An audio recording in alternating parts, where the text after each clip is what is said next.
سلام دوستان، امیدوارم عالی باشید.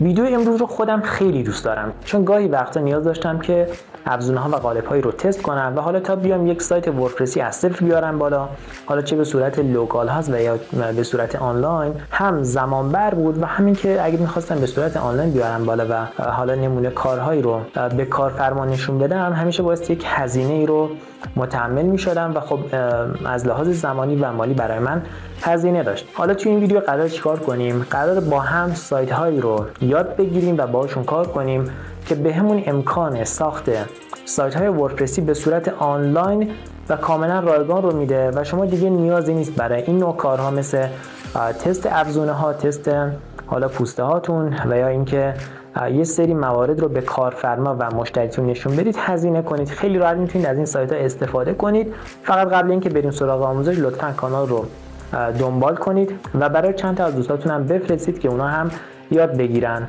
بیشتر از این مطلبتون نمیذارم، بریم سراغ آموزش. اولین سایتی که با هم بررسی میکنیم سایت wpsandbox.net/create هست که این سایت اصلا نیاز به ثبت نام نداره و نیازی نیست ما حالا ایمیل یا جزئیات بیشتری رو وارد کنیم، کاملا رایگانه و میریم که با هم سریعا اولین سایت وردپرسی خودمون رو بسازیم. اینجا ازتون میخواد که نسخه وردپرس که میخواید نصب بشه رو انتخاب کنید که من همین رو انتخاب میکنم و به نظرم شما هم همین کارو بکنید. اینجا میگه که اگه میخوای آخرین حالا آپدیت های وردپرس رو برات نصب کنیم این تیک رو میزنی و حالا خودش اینجا نوشته که آن استیبل و من هم پیشنهاد میکنم این تیک رو نزنید. توی این قسمت میتونید بگید که برام یک مولتی سایت نصب کن، اگه نیاز هست این گزینه رو بزنید، من که نیاز ندارم. این قسمت هم براتون امکانات دیباگ و حالا امکاناتی که برای یک دیولپر هست رو میتونه فعال کنه که من این قسمت رو نیاز ندارم. اینجا هم اگه میخواید امکان دسترسی به PHP MyAdmin و حالا یا ادمینر رو فعال کنید و بتونید دیتابیس سایت وردپرسیتون رو مدیریت کنید و حتی مشاهده کنید، میتونید اینجا این تیک رو بزنید و من باز کاری به این قسمت ندارم. اینجا میگه که مشخص کن که حالا شما کی هستی، من روی وردپرس دیولپر میذارم و اگر هم سایتی دارید میتونید اینجا وارد کنید که من نیازی ندارم. توی این قسمت هم میتونید آدرس اون پوسته‌ای که میخواید براتون نصب بشه رو وارد کنید که حالا میتونه از سایت wordpress.org باشه و یا اینکه حالا شما اون پوسته‌ای که خودتون دارید رو یه جای رفتید بارگذاری کردید، آپلود کردید و اینجا میتونید لینکش رو بذارید. حالا من میرم از سایت wordpress.org یک پوسته میارم و لینکش رو اینجا قرار میدم. خب وارد سایت wordpress.org شدم. من از بخش اکستند روی تمز کلیک میکنم و از میان تم هایی که اینجا داره یکی رو انتخاب میکنم. حالا من قالب آسترال رو انتخاب میکنم، کلیک میکنم روش و آدرسی که اینجا داره رو کپی میکنم توی این باکس قرار میدم. روی نکست کلیک میکنم. اینجا برای افزونه هم همچین حالتی داریم که من برمیگردم و از بخش اکستند روی پلاگینز کلیک میکنم و یکی از افزونه هایی که حالا خودم مایل هستم رو میام نصب میکنم که مثلا کلاسیک ادیتور باشه و اینجا لینکش رو کپی میکنم، داخل این باکس قرار میدم و تمام. روی نکست کلیک میکنم. اینجا هم میگه اگه اطلاعات ایمیلت رو اینجا برای من وارد کنی میام و مشخصات لاگین رو برات ایمیل میکنم که من این کار رو نمی کنم. توی این قسمت هم میگه اگه بیای توی خبرنامه سایتمون ثبت نام کنی بهت 2 ساعت اضافه میدم. حالا این یعنی چی؟ ببینید سایت WP Sandbox بهتون امکان استفاده از هر سایت وردپرسی رو به مدت 8 ساعت میده به صورت پیش‌فرض و حالا 2 تا آپشن داره که بهتون این امکان رو میده که هر بار 2 ساعت بیشتر بتونید به این 8 ساعت اضافه کنید که حالا یکیش اینجا هست و اگه ایمیلتون رو اینجا وارد کنید و توی خبرنامه ثبت نام کنید اون 8 ساعته میشه 10 ساعت که من این رو نیازی ندارم. روی نکست کلیک میکنم. امکان بعدی هم که اینجا داره و بهتون 2 ساعت بیشتر میده اینه که بیاید اینجا و حالا یه کامنتی بذارید، یه فیدبکی بدید و حالا همچین داستانی و یه 2 ساعت دیگه هم بهتون اضافه میده و اون 8 ساعتی که حالا به صورت پیش‌فرض هست میتونه تا 12 ساعت اینجا افزایش پیدا کنه. من نیازی ندارم. روی کرییت کلیک میکنم و منتظر میمونم که سایتم اینجا برام ایجاد بشه.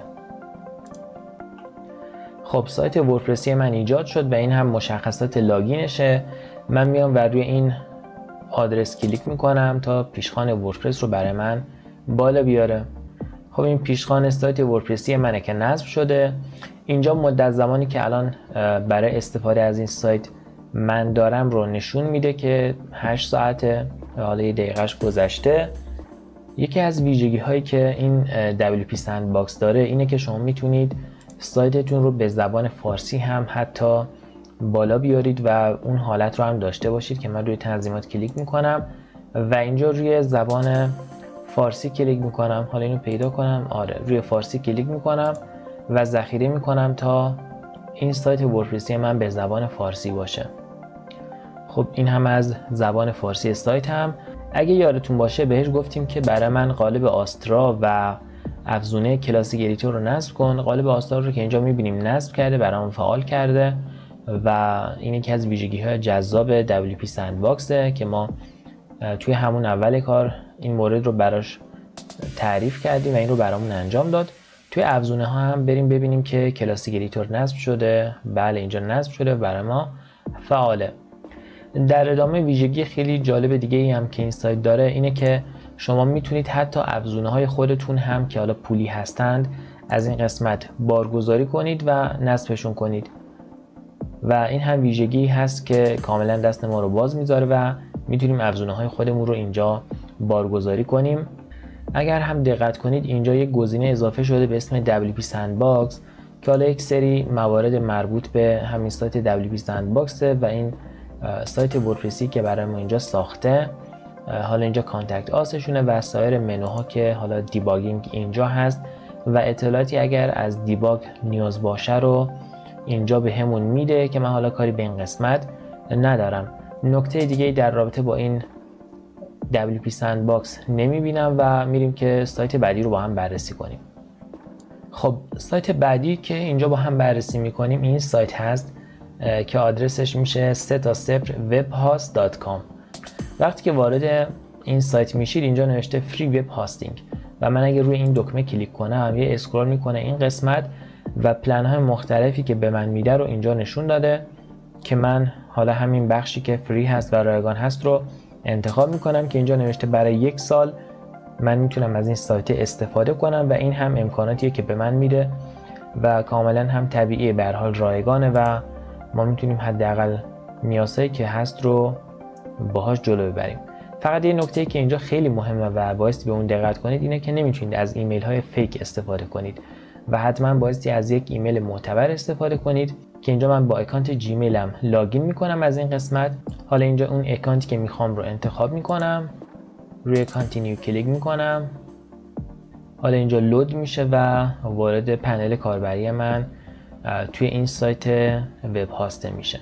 حالا از این قسمت میتونید روی وبسایت کلیک کنید این منو و اینجا اولین سایت خودتون رو بیایید و ایجاد کنید. خب حالا روی استارت ناو کلیک میکنم. اینجا میتونید اسم سایت وردپرسی خودتون رو مشخص کنید که به هر حال میشه یک دونه ساب دامنه از این دامنه اصلی یا اینکه خالی بذارید تا خودش براتون یک اسم حالا خودکار ایجاد کنه که من کاری ندارم و اجازه میدم خودش یه دونه اسم برای من بسازه. اینجا هم از ما میخواد که یک رمزی برای این سایت وردپرسیمون مشخص کنیم و رمز هم حتما بایستی اون موارد امنیتی رو داشته باشه. من این رمز حالا با امنیت بالا وارد میکنم و روی کرییت کلیک میکنم. خب رمزم رو وارد کردم، روی کرییت کلیک میکنم و منتظر میمونم تا وارد مرحله بعدی بشم. خب سایت وردپرسی من الان ایجاد شد.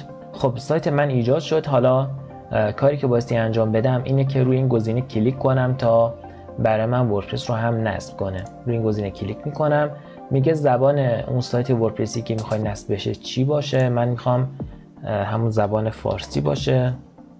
پرشن رو مینویسم.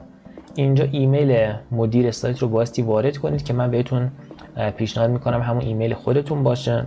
خب من ایمیلم درست شد و این هم یه رمزی هست که بایستی برای بخش مدیریت اینجا وارد کنید که من همون رمز قبلی که وارد کرده بودم رو اینجا هم وارد میکنم. روی کانتینیو کلیک میکنم و منتظر میمونم تا سایت وردپرسی من نصب بشه.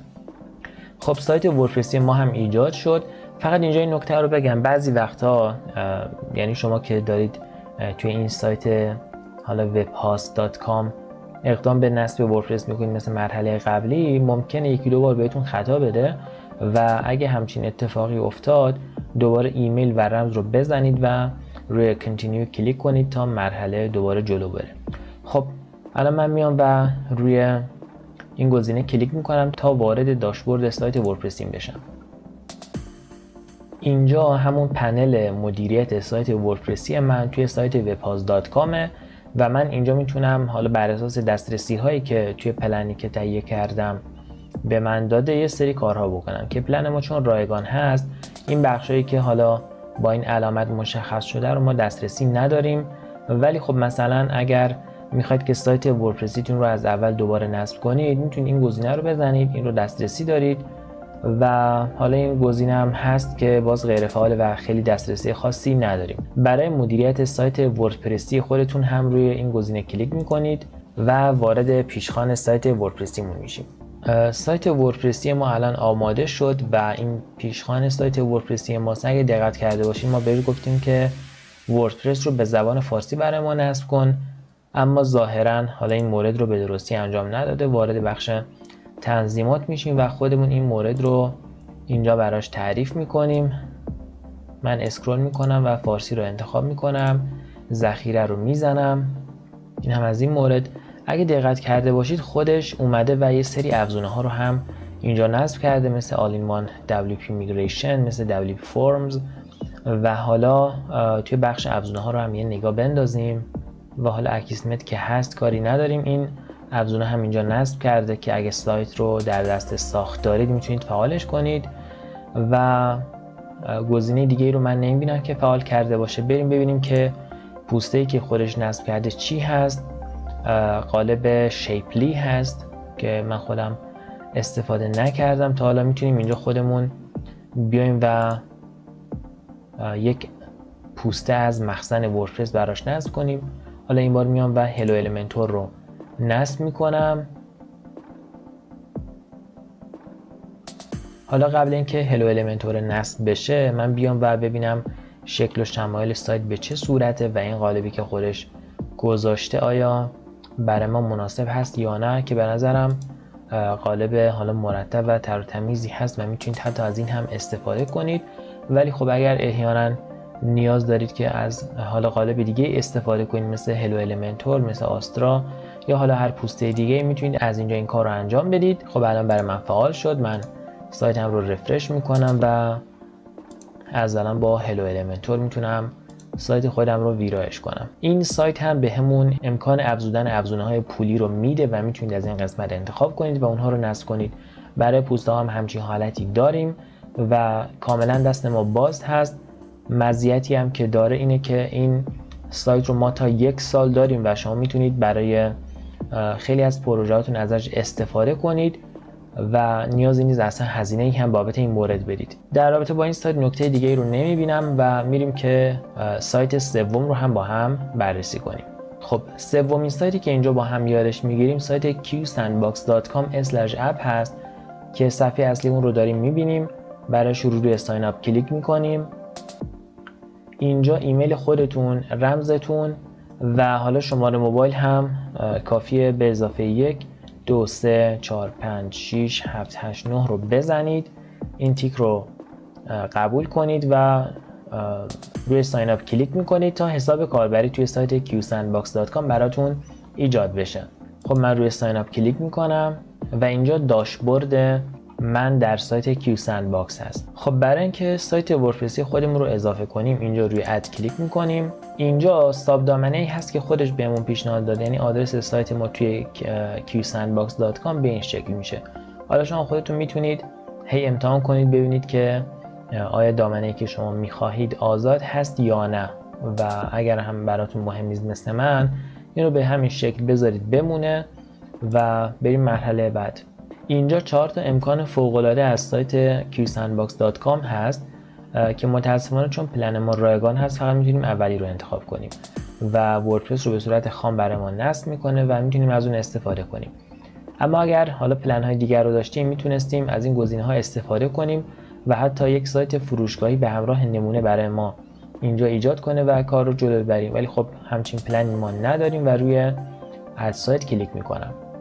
منتظر میمونیم که این نوار پیشرفت به اتمام برسه و سایت وردپرسی ما آماده بشه.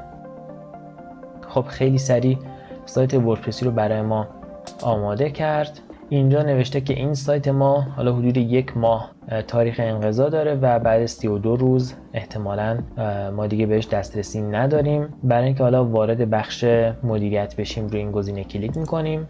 خب ظاهرا سایت ما داره هنوز نصب میشه و به اتمام نرسیده. من دوباره رفرش میکنم و میبینم که بله الان سایت وردپرسی من آماده است و میتونم حالا کارهایی که میخوام رو انجام بدم.